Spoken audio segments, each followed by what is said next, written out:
The rain was falling harder than usual that evening, beating against the cracked windows of a small suburban house. Inside, a little girl named Lily sat clutching her now teddy bear with one hand and her small dog, Max, with the other. Max whimpered softly, sensing her fear. Her stepmother, with a coldness that had grown sharper over the years, stood towering above her with arms folded, her voice slicing through the air. "You and that filthy mutt-hout. I don't want either of you in this house anymore." The words struck Lily harder than the storm outside. She was only 8, her eyes wide and innocent, still trying to understand how a mother's touch should feel, because she hadn't known much of it. Her real mother had passed away when she was just a toddler, and though her father remarried, Lily had never truly found warmth in the woman who replaced her. She wanted to protest, to cry out, to beg, but the anger in her stepmother's face told her it wouldn't matter. With trembling fingers, she gathered her small backpack and clutched Max to her chest. Together, they stepped out into the storm, the door slamming shut behind them like a final verdict. The cold rain soaked her hair as she shuffled down the street with nowhere to go. Her shoes splashed in puddles, but she didn't care. Max stayed pressed against her, his small body shivering, his brown eyes looking up at her as though promising he would never leave her side. She whispered, "It's okay, Max. We'll be okay." Far across the ocean, her father, Daniel, had just landed in his home country. He was a hardworking businessman who had spent the past year overseas expanding his company. He thought he was building a future for his daughter, stable, secure, promising. He had no idea that while he was away, his daughter was being broken piece by the woman he trusted to care for her. Daniel didn't plan on coming home just yet. His visit was meant to be a quick stop for an important business meeting. But fate has a way of changing plans without asking permission. The next morning, while walking toward the hotel where his meeting was to be held, Daniel took a different route to clear his head.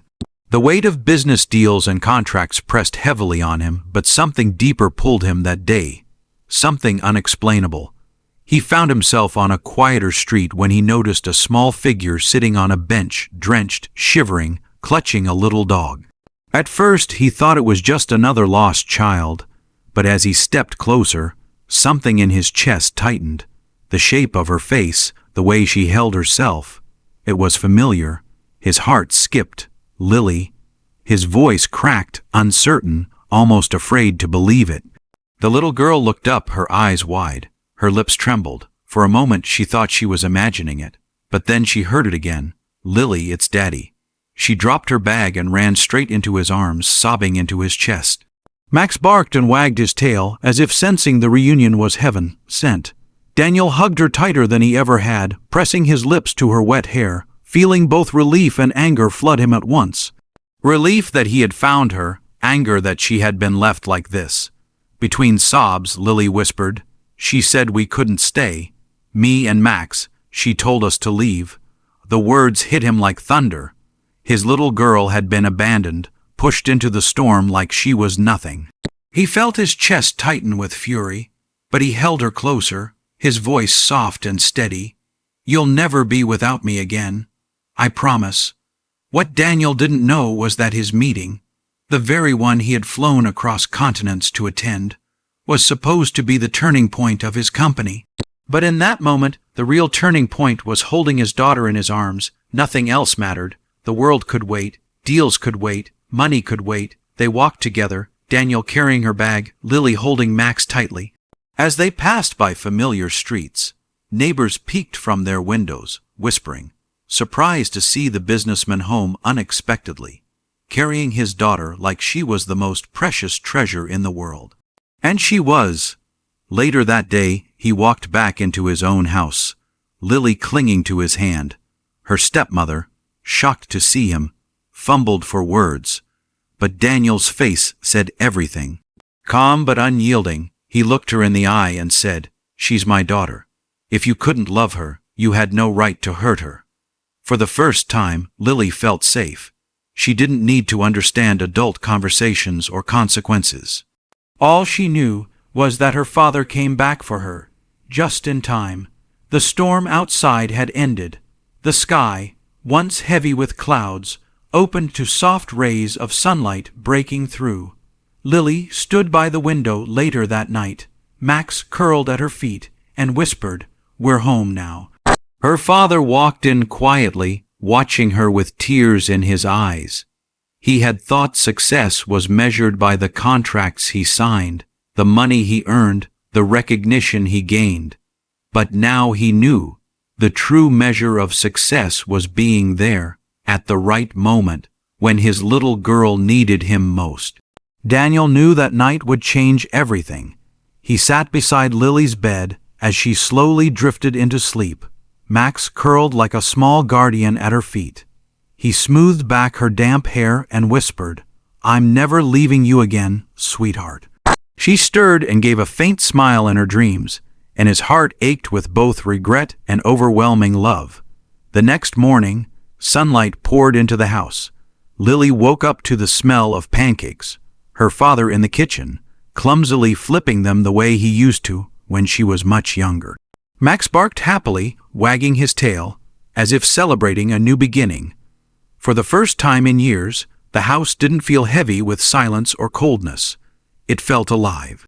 Daniel sat across the table from her, watching her devour the pancakes with a hunger that wasn't just for food but for comfort, for the feeling of being cared for. He realized just how much he had missed, the milestones, the laughter, the little daily joys. Work had stolen those moments, and he silently vowed never to let it happen again. That afternoon, Daniel made the hardest but most liberating decision of his life. He canceled his business meeting. Calls buzzed on his phone, emails piled up, but he turned it all off. The world could wait, his daughter couldn't. Instead, he took Lily and Max out to the park. The grass was still damp from last night's rain, but Lily ran barefoot through it, her laughter echoing across the open space. Max chased after her, tail wagging furiously, as Daniel stood watching with tears brimming in his eyes.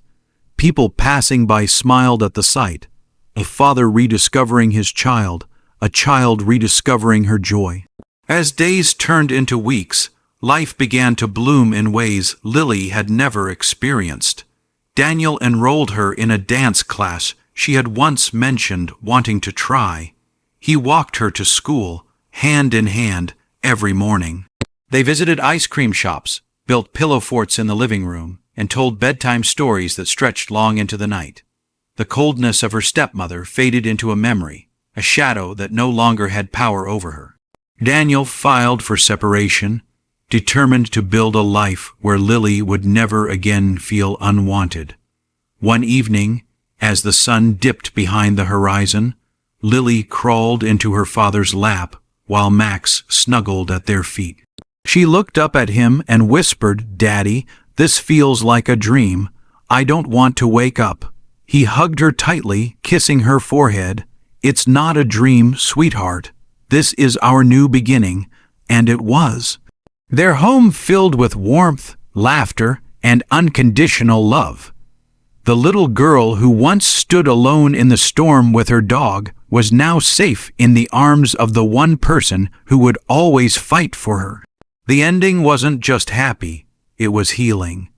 It was proof that even after the darkest nights, the morning always comes, bringing light strong enough to mend the deepest wounds.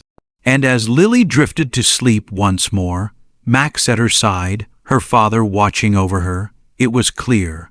Love had found its way back home.